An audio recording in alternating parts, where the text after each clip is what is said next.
लुधियाना स्थित पंजाब कृषि विश्वविद्यालय में सिंचाई मंत्री बरिंदर गोयल ने एक अत्याधुनिक सिंचाई परियोजना का उद्घाटन किया। इस परियोजना का उद्देश्य पानी की खपत को कम करना और किसानों को उन्नत सिंचाई तकनीक उपलब्ध कराना है। कैबिनेट मंत्री ने कहा कि ये पूरे उत्तर भारत में पहली टेक्नोलॉजी है जिससे पानी की बचत होगी और किसानों की मेहनत और वक्त भी बचेगा।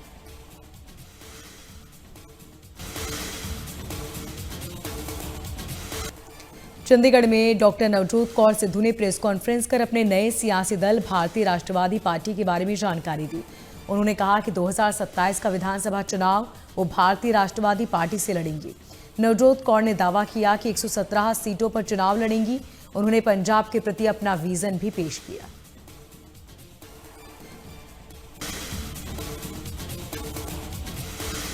पंजाब सरकार ने महिलाओं को आर्थिक सहायता देने के लिए अपने वादे को पूरा करते हुए मुख्यमंत्री माता बहना सत्कार योजना का नोटिफिकेशन जारी किया। इसी कड़ी में महिलाओं को जागरूक करने के लिए फरीदकोट में कार्यक्रम आयोजित किया गया, जिसमें इस योजना की पूरी जानकारी दी गई। बोर्ड के चेयरमैन गुरतेज खोसा ने बताया कि जिला रजिस्ट्रेशन प्रक्रिया 13 तारीख से शुरू होगी।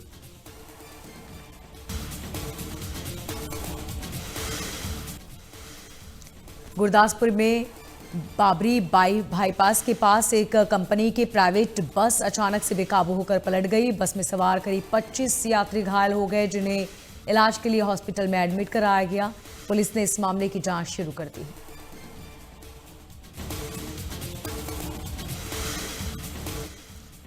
कपूरथला पुलिस ने पाकिस्तान समर्थित एक अंतर्राष्ट्रीय नशा तस्कर गिरोह का भंडाफोड़ किया। पुलिस ने फगवाड़ा से गिरोह के 4 सदस्यों को गिरफ्तार किया। इनके पास से 16 किलो से ज्यादा हेरोइन बरामद की गई। गिरफ्तार आरोपियों की पहचान बलविंदर सिंह, सुमनप्रीत कौर, हरपाल सिंह, जसकरणबीर सिंह के रूप में हुई। पुलिस ने आरोपियों से कई हथियार भी बरामद किए।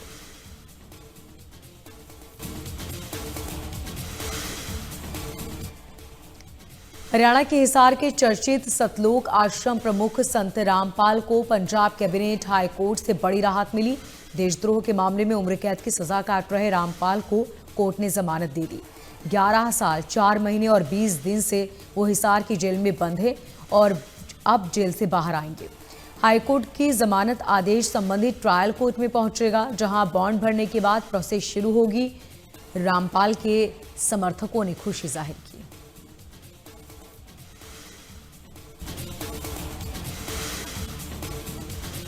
केंद्रीय राज्य मंत्री राव इंद्रजीत सिंह ने रेवाड़ी में जिला विकास समन्वय एवं निगरानी समिति की बैठक की। कई विभागों के अधिकारी इस बैठक में गैर हाजिर रहे, जिसे लेकर मंत्री राव इंद्रजीत सिंह ने कहा कि अधिकारियों से जवाब मांगा गया है, नियमानुसार कार्रवाई भी की जाएगी।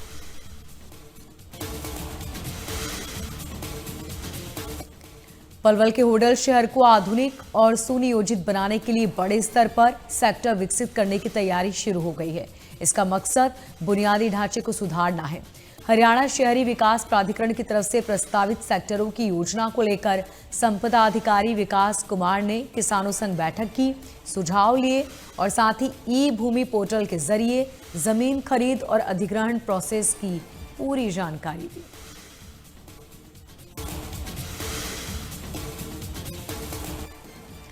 फरीदाबाद के सरकारी स्कूलों में एडमिशन के लिए अब किसी तरह के डॉक्यूमेंट की मांग नहीं की जाएगी। जिला मौलिक शिक्षा अधिकारी कार्यालय ने सभी स्कूलों को निर्देश जारी किए। किसी भी बच्चे को दस्तावेज की कमी के आधार पर स्कूल में एडमिशन से न रोका जाए। बच्चों को अस्थायी एडमिशन देने के आदेश दिए गए।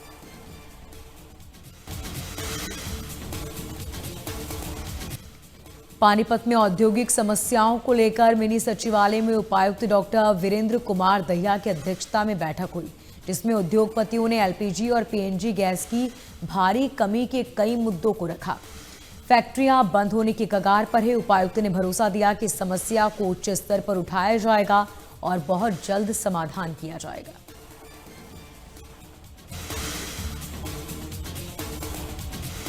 कुरुक्षेत्र में कुछ ही देर की बारिश ने प्रशासन के तमाम दावों की पोल खोल दी। अनाज मंडी में बारिश की वजह से सड़कों पर गेहूं नजर आया।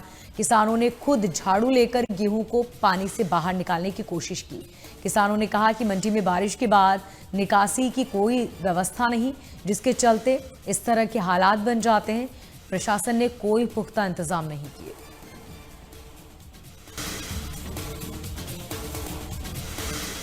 फरीदाबाद के बल्लभगढ़ अनाज मंडी में एक बार फिर बारिश ने किसानों की मुसीबत बढ़ा दी। हजारों क्विंटल गेहूं बारिश की वजह से भीगता नजर आया।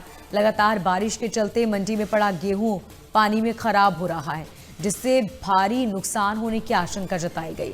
किसानों का आरोप है कि प्रशासन समय पर गेहूं को ढकने के लिए बारदाना उपलब्ध नहीं करा सका।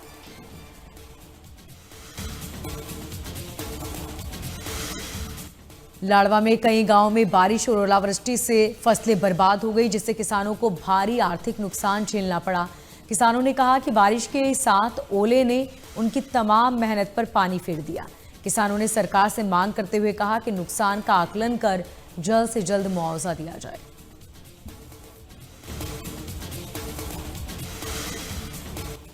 रोहतक एंटी करप्शन ब्यूरो की टीम ने सोनीपत में तैनात कृषि उपनिर्देशक डॉक्टर पवन शर्मा को गिरफ्तार किया। शिकायतकर्ता राजकुमार के मुताबिक थोक उर्वरक का लाइसेंस जारी करने के बदले कृषि उपनिर्देशक ने उनसे 1 लाख रुपए की रिश्वत मांगी थी। आरोपी पहले ही 50,000 रुपए ले चुका था और बाकी रुपए के लिए लगातार दबाव बना रहा था।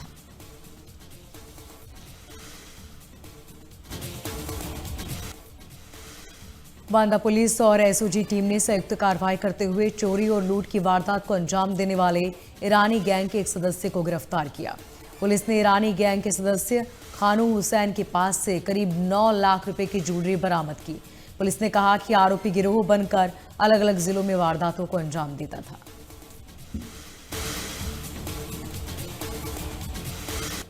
उत्तराखंड के लिए 14 अप्रैल का दिन बेहद खास होने वाला है। इस दिन पीएम मोदी दिल्ली से देहरादून को जोड़ने वाले दिल्ली देहरादून एक्सप्रेसवे का उद्घाटन करेंगे। इस एक्सप्रेसवे के शुरू होने से दिल्ली और देहरादून के बीच की दूरी तय करने में लगने वाला वक्त अब काफी कम हो जाएगा, जिससे आम लोगों को राहत मिलेगी। इस एक्सप्रेसवे से पर्यटन, व्यापार और स्थानीय लोगों को भी फायदा होगा।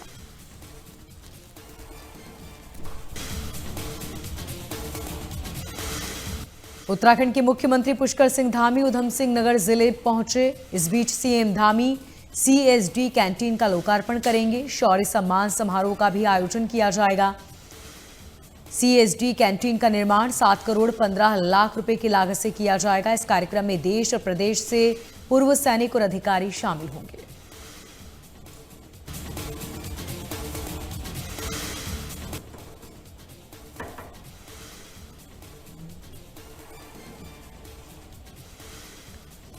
उत्तराखंड में चारधाम यात्रा को लेकर हरिद्वार में पर्यटन विभाग ने तैयारियों को तेज कर दिया है। हरिद्वार के ऋषिकुल मैदान में ऑफलाइन रजिस्ट्रेशन के लिए बड़ा पंडाल बनाया जा रहा है, जिसमें 20 काउंटर होंगे। महिलाओं और विदेशी श्रद्धालुओं के लिए विशेष काउंटर भी की व्यवस्था की गई है। यात्रियों की सुविधा के लिए बैठने और पेयजल समेत सभी मूलभूत सुविधाएं भी सुनिश्चित की जा रही है।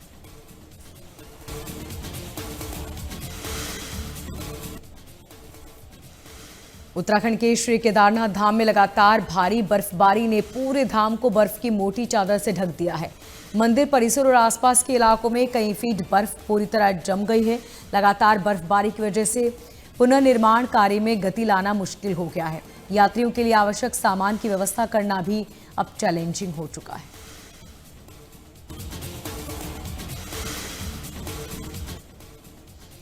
उत्तराखंड में आगामी जनगणना की तैयारियां अंतिम चरण में पहुंच चुकी है। जनगणना निर्देशक ईवा आशीष श्रीवास्तव ने कहा कि 10 अप्रैल से राज्य में स्वयं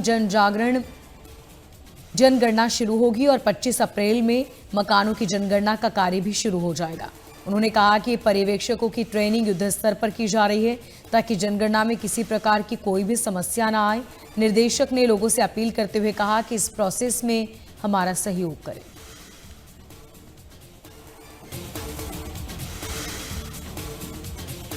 विकासनगर में चेकिंग के बीच पुलिस पर हमला करने का मामला सामने आया। पुलिस ने कार्रवाई करते हुए 4 आरोपियों को गिरफ्तार किया। पुलिस ने कहा कि चेकिंग में धनवंतरी चौक के पास आरोपियों ने पुलिसकर्मी और एक स्थानीय व्यक्ति को टक्कर मार दी, जिससे दोनों गंभीर रूप से घायल हुए। इसके बाद आरोपी फ्लाईओवर के पास कार दुर्घटनाग्रस्त होने के बाद पकड़ा गया। पुलिस ने आरोपी पर कई धाराओं में मुकदमा दर्ज किया।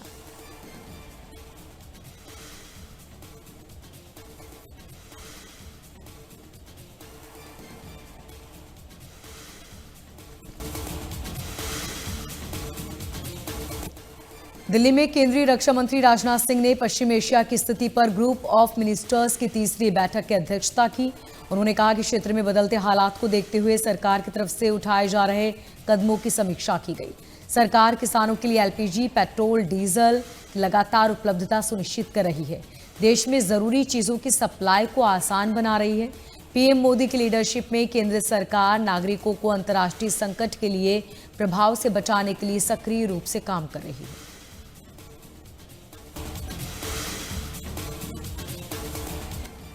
पीएम मोदी आज पश्चिम बंगाल के दौरे पर रहेंगे। वे 3 चुनावी जनसभाओं को संबोधित करेंगे। पीएम मोदी वीरभूम में विकास जनसभा को संबोधित करेंगे और बीजेपी प्रत्याशी के पक्ष में वोट की अपील करेंगे। इस बीच सुरक्षा के कड़े इंतजाम किए गए।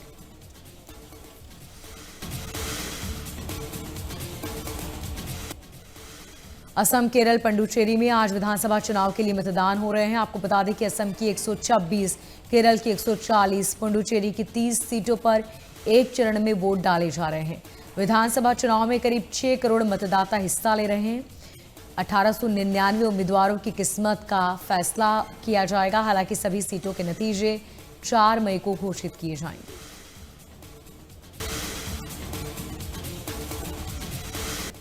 महिला आरक्षण संशोधन बिल को कैबिनेट ने मंजूरी दी। सूत्रों के मुताबिक लोकसभा और विधानसभा में महिलाओं के लिए 33% सीटें आरक्षित करने के लिए बिलों को मंजूरी मिली। आगामी 16 अप्रैल से शुरू हो रहे संसद के विशेष सत्र में इस बिल को पेश किया जाएगा। इनमें संविधान संशोधन बिल भी शामिल है।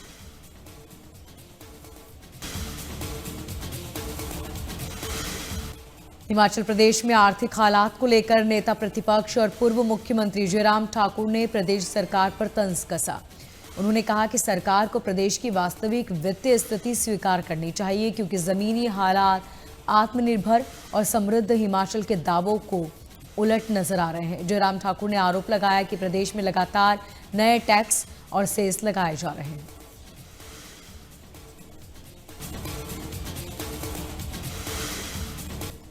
विदेश मंत्री एस जयशंकर आज से 12 तारीख तक मॉरिशस और यूएई के दौरे पर रहेंगे। जयशंकर मॉरिशस में आयोजित 9th हिंद महासागर सम्मेलन में हिस्सा लेंगे और मॉरिशस के शीर्ष नेतृत्व से मिलकर दोनों के बीच द्विपक्षीय संबंधों पर समीक्षा होगी। इस यात्रा के दूसरे चरण में 11 तारीख को यूएई पहुंचेंगे, जहां पर कई बड़े नेताओं से मुलाकात होगी। आपसी सहयोग पर समीक्षा होगी, जिससे व्यापक रणनीतिक साझेदारी को मजबूती मिलेगी।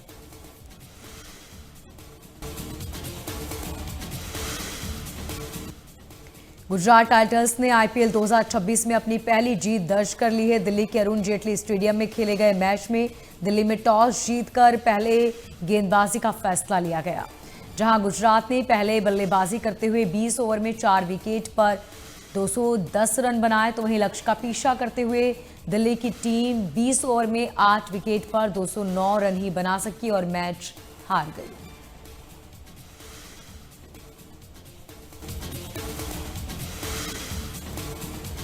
अमेरिका और ईरान के बीच बातचीत को लेकर व्हाइट हाउस की प्रेस सचिव ने जानकारी दी। उन्होंने कहा कि राष्ट्रपति ट्रंप ने उपराष्ट्रपति जेडी वैंस के नेतृत्व में एक उच्च स्तरीय टीम को पाकिस्तान भेजा, जहां शनिवार को अमेरिका ईरान बातचीत का पहला दौर होगा।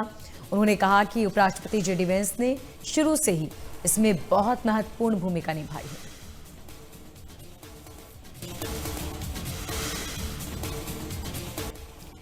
मिडिल ईस्ट में चल रहे तनाव के बीच लेबनान में हालात गंभीर हो गए हैं। इजरायल ने बुधवार को लेबनान में एक साथ बड़े स्तर पर एयर स्ट्राइक की।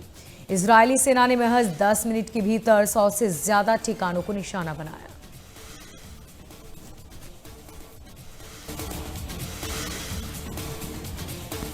लेबनान पर इजरायल की तरफ से की गई एयर स्ट्राइक पर इजरायली प्रधानमंत्री नेतन्याहू का बड़ा बयान। नेतन्याहू ने कहा कि सीज़फायर ईरान के साथ हुआ, इसमें लेबनान और हिजबुल्लाह शामिल नहीं। नेतन्याहू ने राष्ट्र में के नाम एक संबोधन दिया, जिसमें हिजबुल्लाह इस शांति योजना का हिस्सा नहीं है।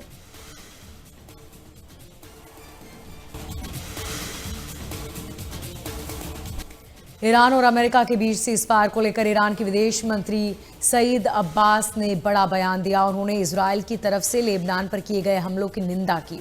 सोशल मीडिया पर पोस्ट करते हुए कहा कि ईरान और अमेरिका के बीच सीज़फायर की साफ है। अमेरिका या तो युद्ध विराम लागू करे या इजराइल के जरिए युद्ध जारी रखे, लेकिन दोनों एक साथ नहीं होगा।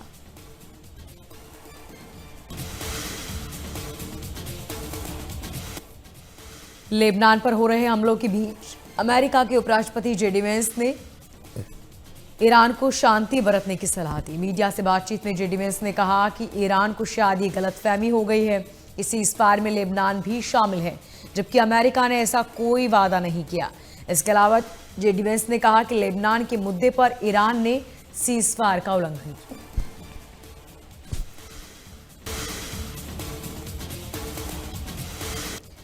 अमेरिका ईरान के बीच सीज़फायर के बाद आज अमेरिकी राष्ट्रपति ट्रंप ने ईरान के मददगारों को चेतावनी दी। ट्रंप ने सोशल मीडिया पर पोस्ट शेयर करते हुए कहा कि जो भी देश ईरान को सैन्य हथियार सप्लाई करेगा उस पर 50% टैरिफ लगा दिया जाएगा और ये नियम तत्काल प्रभाव से लागू है।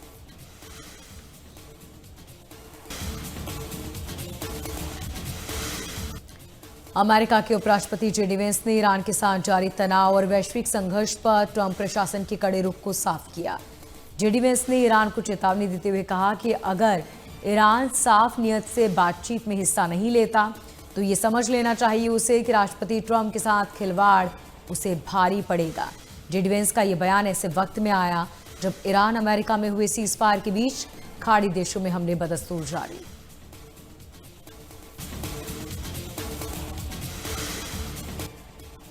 अमेरिका और ईरान के बीच जारी जंग के बीच अमेरिकी रक्षा विभाग की तरफ से बड़ा दावा किया गया।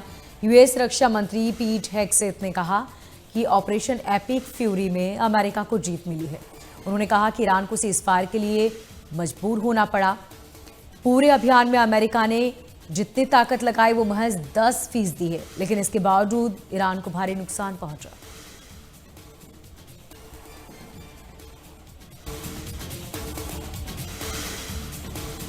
ईरान में सीज़फायर के ऐलान के बावजूद बड़ा हमला हुआ। आज सुबह ईरान के लवन आइलैंड में तेल रिफाइनरी को निशाना बनाया गया, जिसमें वहां पर आग लग गई।